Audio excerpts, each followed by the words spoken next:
وحبسيقودي gooja cad ugu weynaa weeye waa meesha yarta aad arkaysan guryahan gaagaaban iyo kuwa la mid ah ayaa ka dhisan halkan oo ahay taliskii gooja cad ee Soomaaliland muddada dheer ay joogtay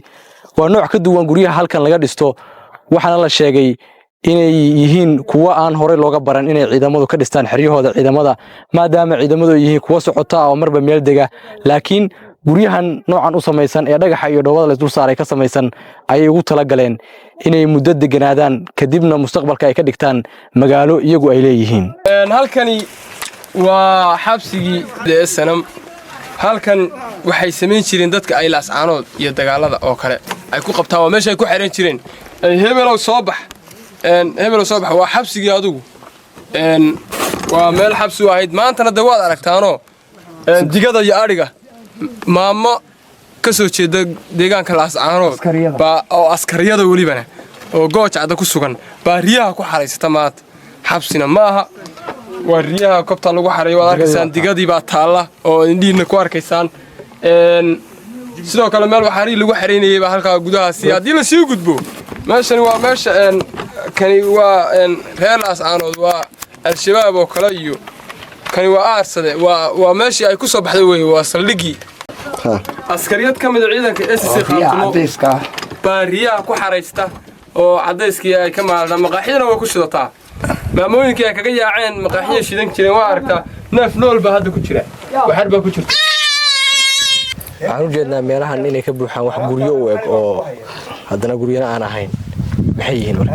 barnaamijka bacriminta IVF ee lagu beerayo mataano iyo ilmo kaliya ayuu soo kordhiyay cusbitaalka Marwo Fertility Center waana barnaamij anfacaya lamaanayaasha aan ubadka helin in muddo ah wixii faahfaahin kala xiriir telefoonada shaashada kaaga muuqda waa dhoobo iyo dhagax la saaray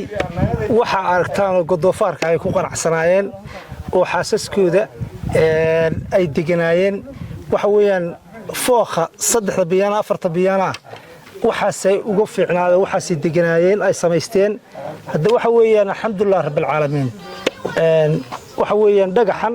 wuxuu anfacayaa xarada dhisitaankeeda waxa weeyaan dawladda SSC Khaatumo maadaama xaradani weyn tahay waxa nooga muuqda haraadiga hubkii laga gubay iyo sida looga adkaaday maxaa keenay isleedahay guushaas inaad si fudud hal maalin ku hanataan guushaas waxa 4 saacadood ka yar waxa ku jirteen masaafo dhan 100 kiiloomitir ilaa iyo og ba socotay guushaas alxamdulillah rabbil caalamiin ilaahay baa gacanta ilaahay baa keenay ilaahay baana gacanta soo geliyay ilaahay baan lagu mahadnaqayaa laakiin waxa weeyaan ka bacdina waxa weeyaan ciidamada xaq ku dirirka iyo hiil walaal waxa weeyaan xeelad dagaal iyo khibrad dheer iyo cudud ilaahay guusha nagu siiyay alxamdulillah rabbil caalamiin